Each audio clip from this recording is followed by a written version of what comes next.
and Betty and the Nancys and Bills and Joes and Janes will find in the study of science a richer, more rewarding life. Hey, welcome to Inquiring Minds. I'm Indre. This is a podcast that explores the space where science and society collide.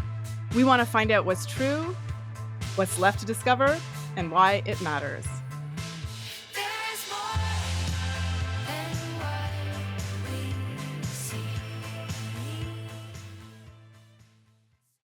By now, we're all pretty well versed in the threats that AI poses in our lives, in our future workplaces, and in society in general.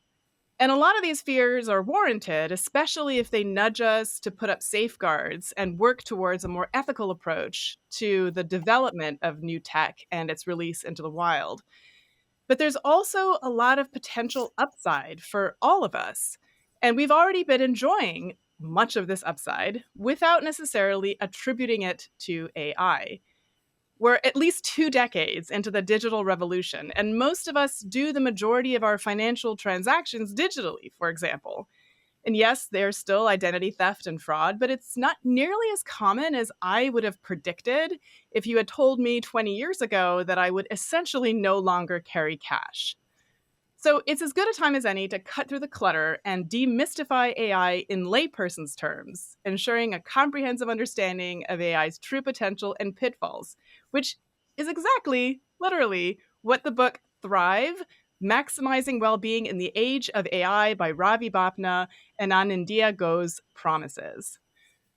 In a time when most of the coverage of AI is negative, here's a positive view of how AI-driven tech is already making our lives better and what its prospects are for an even rosier future. Joining me today is co-author Ravi Bapna. He's chair of Business Analytics and Information Systems at the University of Minnesota's Carlson School of Management. He's an award-winning scholar who teaches students, executives, CIOs, and CMOs how to leverage the digital revolution for competitive advantage. His research includes investigating online dating, social media, social engagement, the causal effect of AI and machine learning innovations, such as recommender systems, analytics, economics of information systems, trust and peer influence online, human capital in digital services, and online auctions. So as you can see, he's the perfect person to tackle this issue with us. Ravi Bapna, welcome to Inquiring Minds. Thank you so much for having me, Indre. It's a pleasure. And I saw in your bio that you like to explain science with stories, and I like to explain data science with stories. So I think we're both in the same profession in some senses. So really happy to be here. Thank you. Yeah, I mean, and the book is really compelling, I have to say. There's sometimes just such a breath of fresh air to read about all the positive ways that AI and machine learning in particular have enhanced our lives. And it really kind of makes us see the invisible ways that our lives have been improved or safeguarded. So I wanted to start with first just, the usual caveats. What is the difference between the different types of AI that you're talking about? And let's just get some terms on the table so that we can, be in the same conversation. Yeah, absolutely. And, let me just sort of touch upon, briefly what you talked about. I think, one of the reasons why we have kind of this, narrative, maybe from the media that is in the search of eyeballs and clicks, which is, largely dystopian, that AI is going to come in and take all our jobs. I think that one of the reasons why this kind of narrative can prevail is that, as you said, AI is more complex, it's more layered.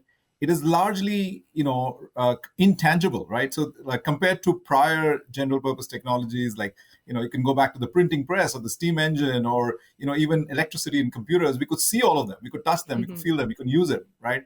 But these algorithms are sitting in the background. They're helping us get dates, or they're helping us, get recommendations for things. And they're influencing variety of decisions that are made by, organizations and us interacting on a day-to-day basis.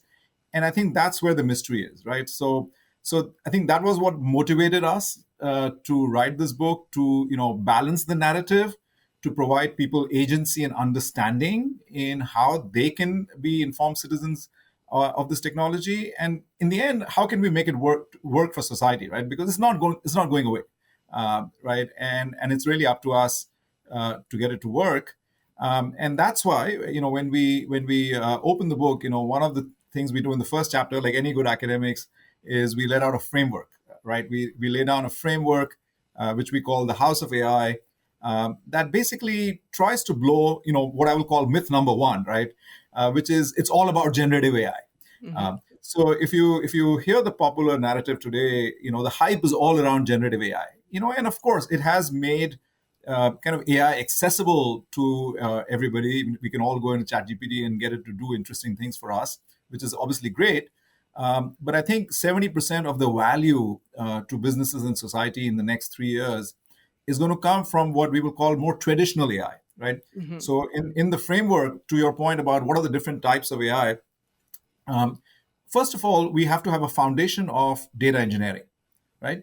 The data that is useful to, let's say, predict whether somebody is going to have heart disease, that data is complex. It's sitting in many corners of the organization with different owners with their own politics and agendas. It may not be integrated. It may not be in the same format. And in the lab that I run, the Carlson Analytics Lab, for the last 10 years, we've been tracking how much of our time doing this work is spent in cleaning data, and it's up to 70%. Okay, so 70% of the time goes in and just getting the data set ready to then fit into, let's say, a predictive model. Right? Then we have the four core pillars. What happened in the past? Can we describe it in a meaningful way? And can we go beyond just drawing pictures and doing reports? Can we, for example, detect unusual patterns, right? And we can get into some of those issues around where AI can help us, be safer, for example, right?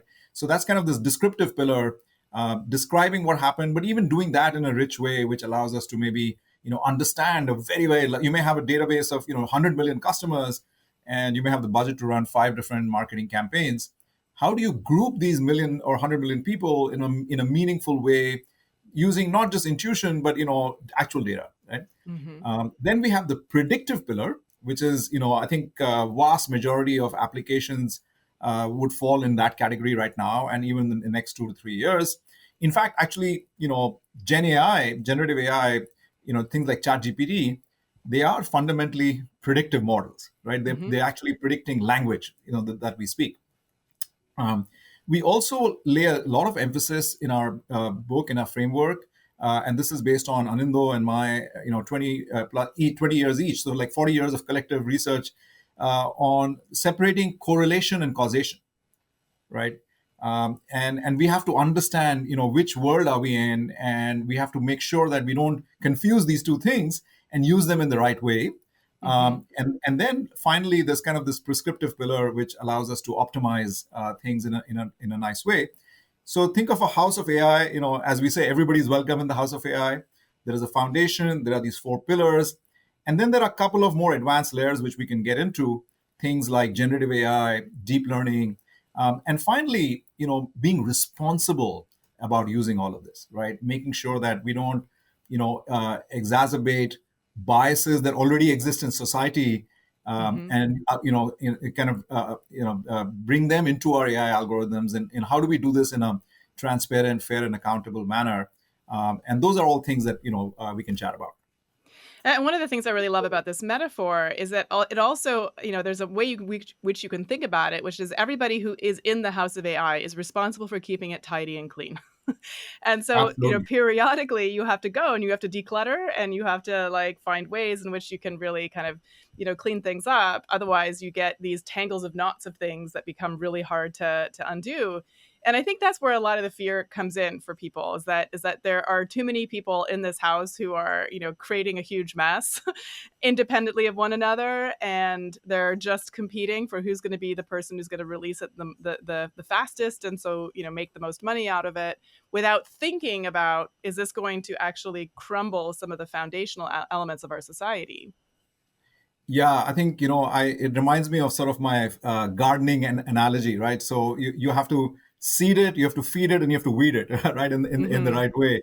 But I really like your idea of making sure we keep the house clean, and it's really on us, actually. I think part of the mission, or at least the motivation for Anindo and I to write this book, was to really think about giving people some agency and understanding so that they can be informed citizens, right? If you're Yeah. interacting with, be it a lawmaker, be it a company dealing with you, be it a bank, who's using an algorithm on you, I think if you go in as an informed citizen, you're going to be in a much better off. And by definition, that will force the companies to be responsible, right? Yeah. Because they know that it's not, they can't throw quote unquote snake oil out there.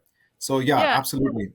And I actually, I've read a lot of books about AI, and yours was the first one, I feel like, where a lot of the imagery that you use, like the graphs that you put in, are sort of ones that I hadn't seen before, and really kind of bring the point home. So I think anybody who is listening, who doesn't have a lot of experience and then sort of understanding all these different ways in which AI is used in our society, and the sort of technical details of it, this is a very approachable book. This is not Thank you. sort of That's the music math to and our ears. physics. Yeah, We yeah, spent 3 years trying to achieve that. So that's music to our ears. Thank you. yeah. No, I mean, I think you really have achieved it. And so okay, so let's talk about some of these pillars. And I think the biggest distinction that people are used to making is the difference between generative AI and the kind of AI that is built on machine learning that is a little bit more.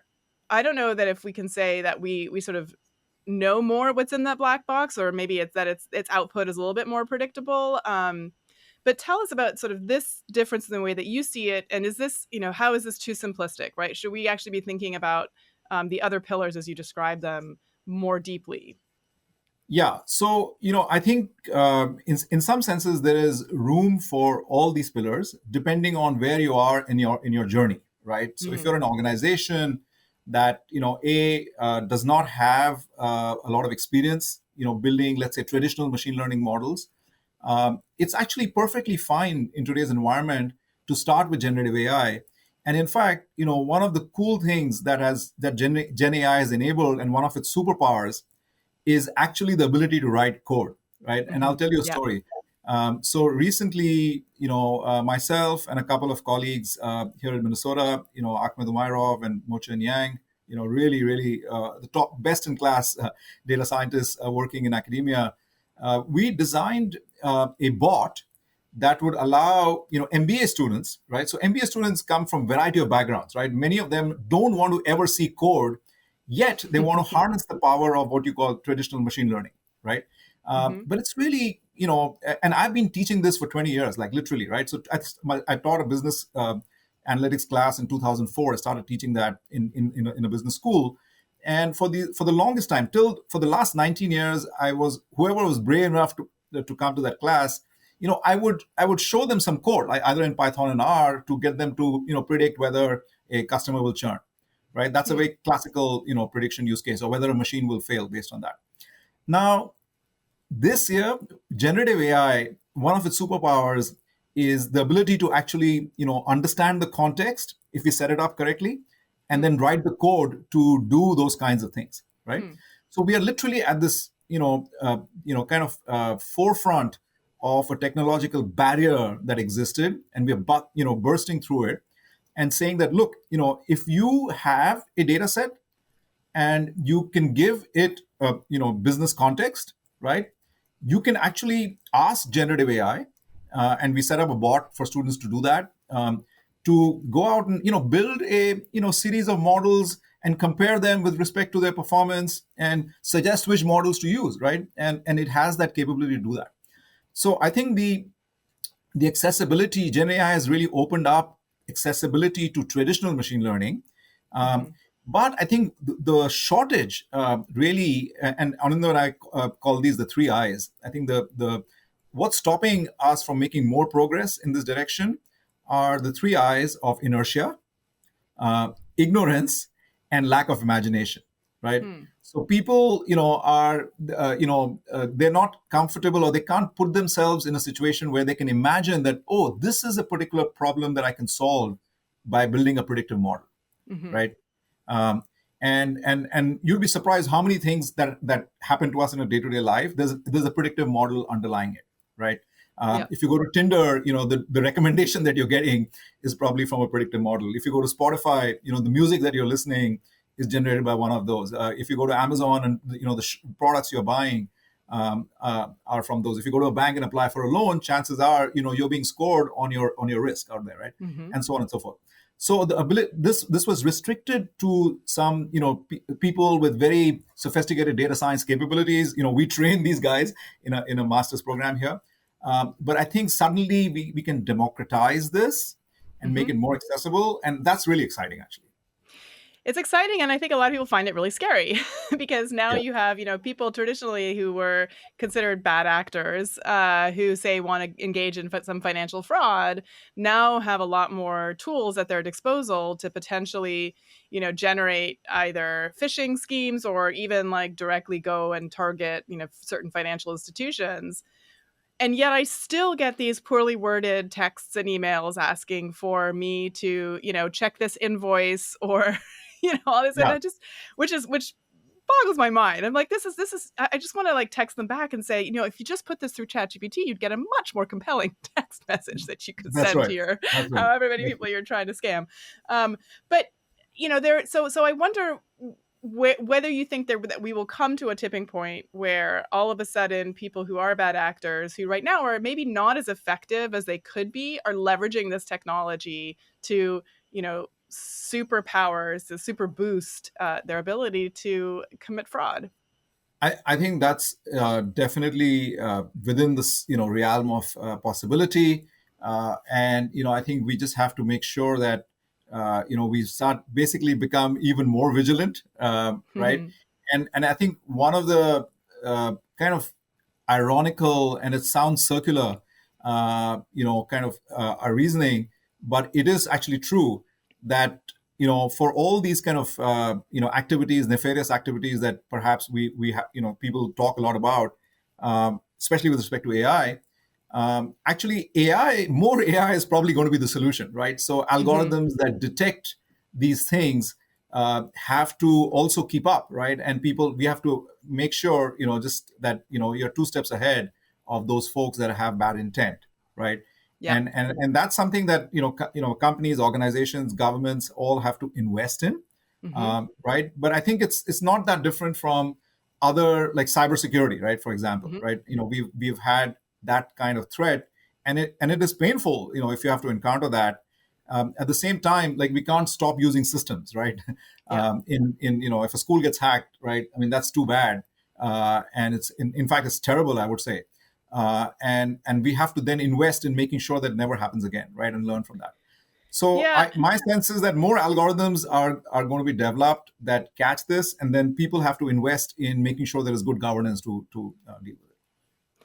Yeah, I'd like to get back to the governance piece a little bit later, but one of the things too that makes me hopeful, and reading your book has just made that even more salient to me, is that a lot of the jobs that are going away already, like say the bank teller, right? There are Yeah. a lot fewer opportunities for bank tellers today than there were 10 or 15 years ago. But as you mentioned, it doesn't take a lot of retraining to take somebody who potentially would have been a good candidate for a bank teller to now go on to the cybersecurity team and, sort of serve as a kind of, in that role. And so then that sort of, so I think that I guess that's sort of one thing that I see as the potential in the workplace disruption. I do think that there will be a lot of jobs created by this democratization of these AI tools and how to use them. How do you see that as, what can, institutions or people or society as a whole do to ensure that the people then who are being displaced are also adequately retrained to take advantage of these tools that are essentially replacing their jobs? Yeah, so great question, and I think I'll answer this in two parts. So one is, there are a series of existing professions, right, that will get augmented by additional AI capabilities, right? So just the example I was giving you earlier, MBA students from, let's say, no quant background, can now actually, if they understand the use cases, they can leverage advanced analytics. They can, basically ask generative AI to build sophisticated machine learning models and consume them and deploy them in their products and services out there, right?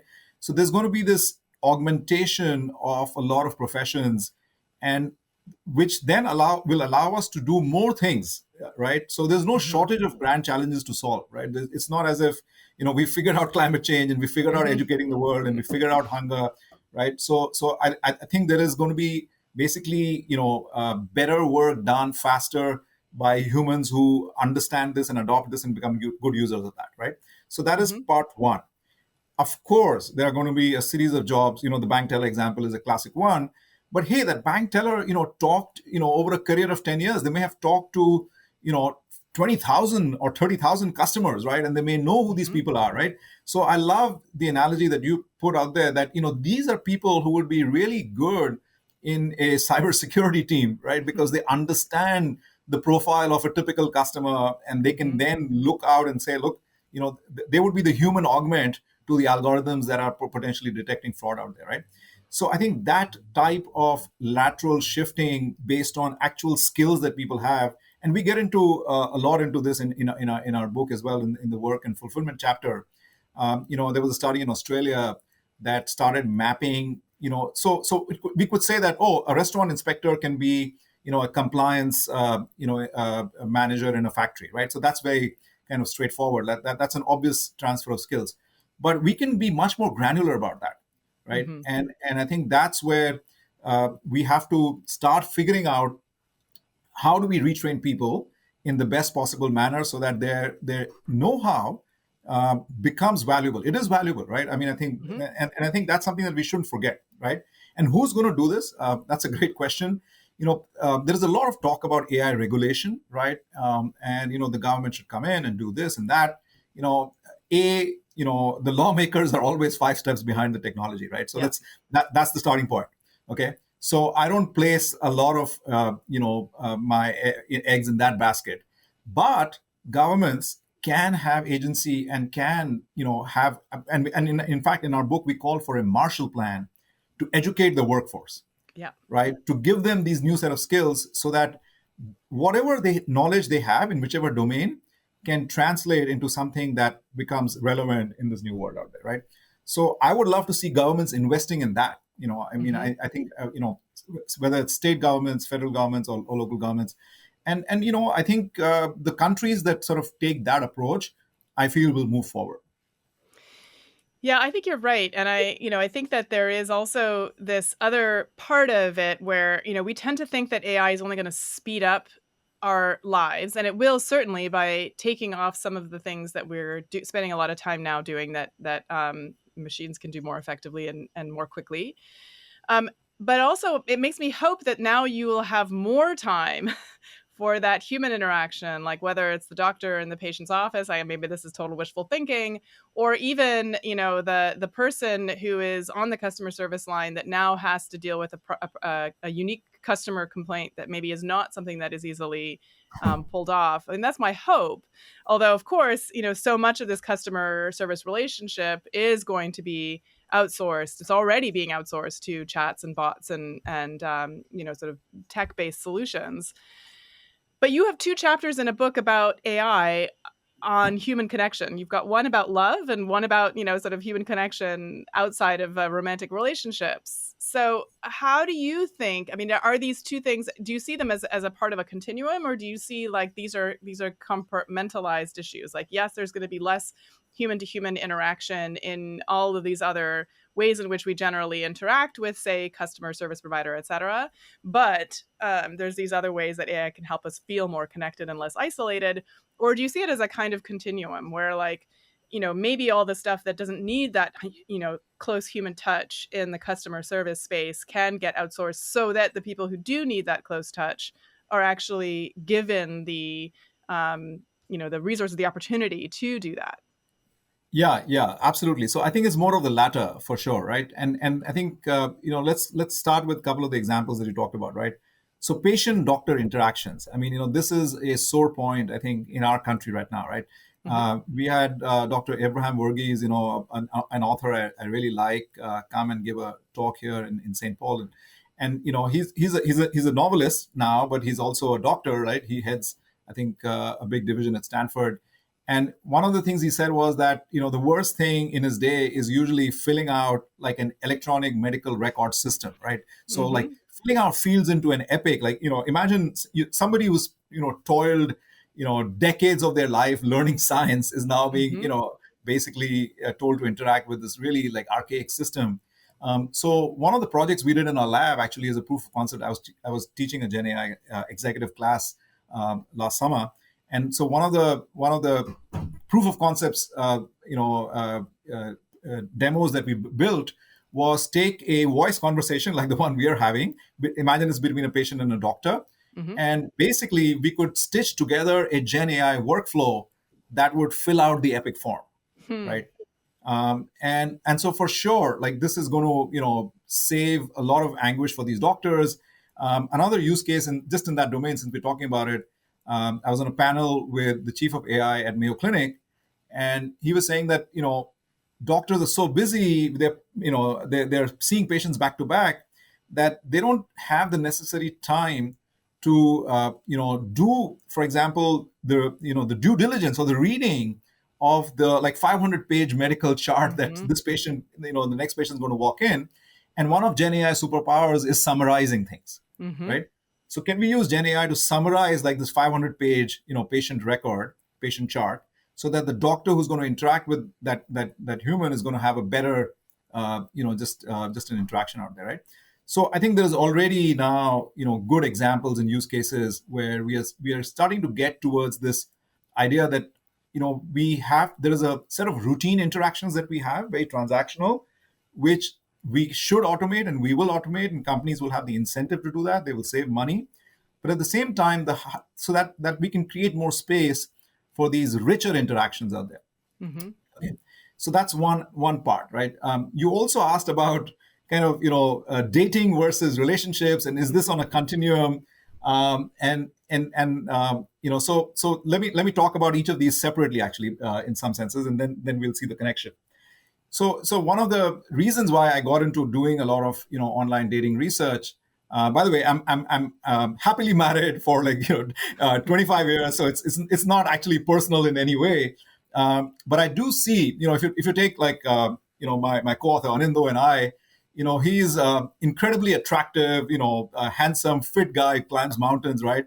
So for somebody like him, again, not that he's looking for a date, but he's happily married as well. But for somebody like him, basically the world's an oyster, right? Like you can get any date you want. But in the real world, there are a lot of social frictions, right? The pool of people you're likely to meet is governed by maybe where you live or which college you went to, or the bar that you can visit that's close to your home.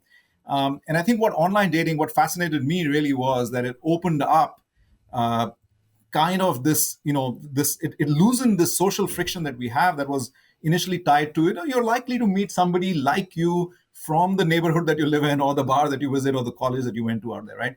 And so there was a lot of sorting that was happening in those markets, huge literature on that as well. And what we started seeing is that because of AI, because of the ability to look more granularly at what you like and what I like, we can give recommendations to people, and they may not be the same ethnicity as you. They may not be the same type, body type as you, right? And still we find lots of those kinds of matching happening. And so the fun part of that whole stream of work was that we started seeing kind of AI coming in where actually society starts failing. Right. So people have this rosy picture of the real world. Actually, the real world is pretty messy, right? Yeah. And I think that's the part of the dating, right? And obviously that's a very particular type of romantic human relationship.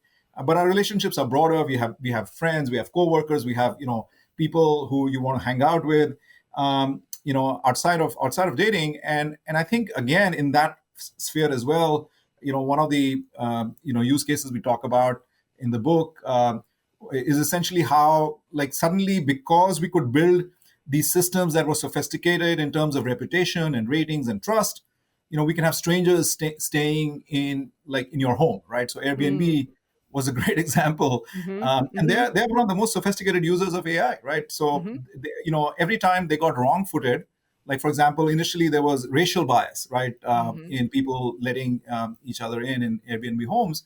They were able to fix that, right? They were able to change the system in a way that they could detect it, they could alter it, they could tweak the algorithm, they can run an A/B test, and make sure that what they're seeing is kind of causal. So that whole house of AI, machinery helped further kind of this ability for like strangers to exchange, basically in this case, like accommodations, right? And I think it does, like, for me it's a very different experience. We were in San Sebastian this summer, staying in an Airbnb. All the recommendations that we got from the host were so much better than what we could find online, right? Yeah, So much better than always. Gen AI, by the way, as Yeah. well, right? Because that's a Yeah. local person, right? Yeah. Yeah, and it can take into consideration things like, well, that was a great bodega 2 weeks ago, but the family's on vacation, and the people who are there now are just like, they're not as good, right? And that's the Absolutely. kind of, yeah. Yeah. One of the things that I've noticed is that every generation has it's a different relationship with how much they trust the kind of online world. And I mean, I remember, like, when I was, when we were first setting up email, and I wanted to write a blog, and my mom was like, why would you put that stuff on the internet for everyone to see? Yeah. And now it's like, gosh, I hope people see the blog, because it's really hard for anyone to find Yeah. the stuff that you put online. And I think a lot of people now have that same relationship with the Gen AI tools that could potentially be very helpful and solve their problems. But they worry that if they use Gen AI, they're actually giving up the privacy of that information, and that their ideas and their things can get stolen by the company that's providing the Gen AI. And to some extent, that is a valid problem. That is a valid concern. I was once approached by an AI company that asked if I would give them access to all of my lectures, and they would give me a small royalty for, I don't know, whatever. And I was just like, no, I don't want you to, Yeah. create a clone of me. And that seems too close. But like, how should people think about, and are there ways in which they can gauge, like, for example, I know people think Claude with Anthropic is, you can set up these safeguards so that it's not using what inputs in as part of its training model. Is that really safe? How should people think about the safety of their intellectual property as they put it up into these Gen AI tools? Yeah, I think that's a great question, and in fact, I think it's one of those areas where I do feel that there has to be some guardrails, and perhaps even I'm not a big fan of regulation, but this could be one area where we may have to dig in and figure out what is if and again OpenAI is in a lawsuit right now with a lot of big content providers like New York Times and others that basically want their fair share of the gains, right? In terms of hey, like, we created this content, and you guys are using it and leveraging it and creating a great product, but how do we get compensated fairly, right? So I think this is a area that's playing out as we speak. I think the companies, just like Apple, I think took sort of the stance that we are going to be a privacy first like tech company, right? I mean, again, we can debate to what extent that's true, and are there some unintended consequences of that as well? But the fact is that that was a strategic decision, right? That they said that, look, we are going to care more about your privacy than every other company that's out there. I think there's an opportunity for a Gen AI player to be in that same space. Okay, so that's for the average user like you and I, and it could be Claude, it could be some other company that basically says that, look, this is the fair way to do this out there, right? And if there is compensation, then that is going to be figured out, right, for the owners of the content, and it's going to be their choice. Now, for organizations, right, sometimes this fear can be exaggerated, because there are enough architectures where we can set this up in a way that pretty much we again, using, let's say, an open source model, we can set this up in a way that nothing ever leaves the boundaries of a company, right? So we can use the model, right, that is learned, but we set it up in a way that it is within the firewall of a company. And I think that's definitely what I recommend to my clients if I'm consulting with them, that that's the way to go, right? So it is a legitimate fear, and you have to be careful in what you put out there, right? And you want to make sure that you're not sort of basically putting sensitive data that you would regret later on out there, right? So it is in that sense different from social media, right? Which was, you started off by saying, oh, like, I'm putting everything out there. Why in the world would I do it? I think there's a nuance out here, right? Because the utility that we get from sharing something on Instagram is different from, the utility that we get from interacting with, let's say your story and getting Gen AI to refine your story out there, right? Yeah. Yeah, and I think that's an important point to make, and I think it is going to continue to evolve, and also, but there is this analogy too of sort of these music platforms and how they took information, that songs from musicians. And so like the benefit to the user is that I have the world songbook on my phone, of access to my fingertips, and I don't have to pay for any of it, unless, or I have to pay $10 a month to Spotify for a premium subscription, or I have to listen to ads. And of course, that leaves a lot of the musicians underpaid, and it's really disrupted the music industry. And here, what you're describing is like the same thing now is happening for the New York Times or, the Washington Post. And so it is interesting to watch how this is going to play out, because we already have models where the ultimate choice was to, forget about the people who were the content providers and not compensate them. And a lot of musicians can't make a living anymore. And yet, the users now have this expectation that they should have all this at their fingertips. Yeah. And, there have been, I think, other kind of, I would say, half-broken solutions to this, like advertising-based models, that have tried to monetize this and so on. But, I think this is going to play out, both in sort of a competitive sense and also in the legal sense, I would say, in the next, couple of years. So I would say stay tuned. And I think the other thing to mention out here is that, if everybody can use something, right? So if I tell my students, right, look, if I give you an essay to write, or I give you an analytics problem to solve, if all you're going to do is to, dump it into Gen AI and, generate an answer and copy and paste that, right? There is no differentiation, right? If every company can use the same tool, like if, people say, well, why do we need a marketing department, right? If all I can do is just, ask Gen AI to generate the copy. But if everybody's using that, there is no value for anybody, right? And therefore, I think the way to think about this correctly is, how do we integrate the capability of that type of a model, right, with our own proprietary knowledge, right? So let's say I want to create a really sophisticated customer service chatbot. I don't want to just use Gen AI off the shelf. I want to fine tune that Gen AI with the voice of my best agents, right?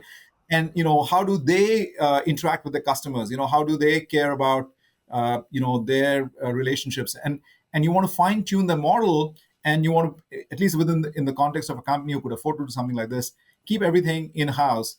And so I think, and that would then give a new workflow, and hopefully more interesting jobs for these agents as well, that you might automate to some extent.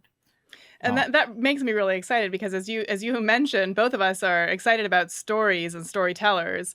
And that's essentially what a storyteller is really good at, is figuring out what are the unique details of this particular story that can be told. And so that's where I feel like the human touch with the Gen AI can work. So if you're working with a particular brand, a good storyteller is going to know what are these really specific details that make the story compelling and unique, and that people are going to pay attention to, and they will be overly valuable compared to where they are today.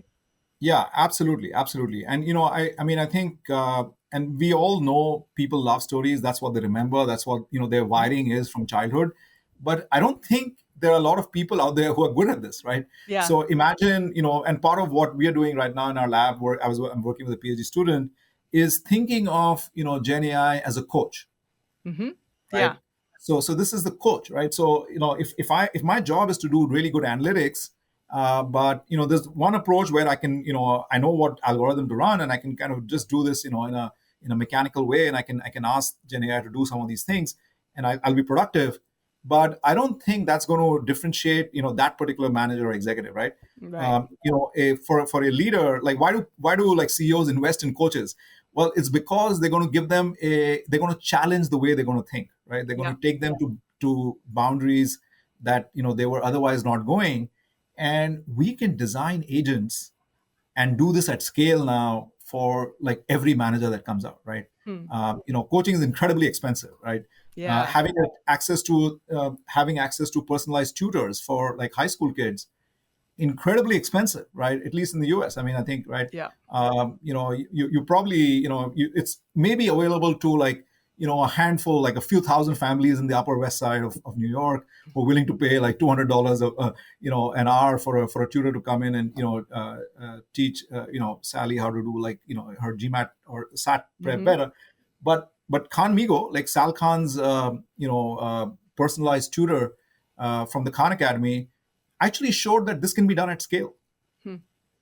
Right. Yeah. And so we talk about this in the book. The fact that, let's say I'm a kid who is really good at math, but I hate reading. Right. How do I, so we can create a coach or a bot that will, take the characters of the book and have you interact with them. Right. Perhaps. Right. In a way which will then potentially get you to say, oh, you know what, maybe I'll read the book. Maybe I'll read chapter 1, right? And so having these different modalities and doing this at scale, I think to me is really exciting, right? I think that's where we're going to start seeing, this agentic view is that, could be students in high school, it could be, even perhaps in grade school, it could be managers, it could be executives, or everybody needs some help, in some ways. And we can, if we're smart about this, we can provide that help, I think, right? So. And I think that's a really great note to end on. I want to remind our listeners that Ravi's book, Thrive, Maximizing Well-Being in the Age of AI, is available now at booksellers everywhere. And it is really worth a read. I feel like it is such a great level of depth of information that is accessible and readable and applicable. So Ravi Bapna, thank you so much for coming on Inquiring Minds. Thank you, Indre, and it was a lovely conversation, and good luck. So that's it for another episode. Thanks for listening, and if you want to hear more, don't forget to subscribe. If you'd like to get an ad-free version of this show, consider supporting us at patreon.com/inquiringminds. And I want to especially thank our longtime patrons, David Noel, Herring Cheng, Yushi Lin, Jay Henry, Joel, Dale Master, and Charles Blyle. Inquiring Minds is produced by Why Not Alchemy. I'm your host, Indre Viscontis. See you next time.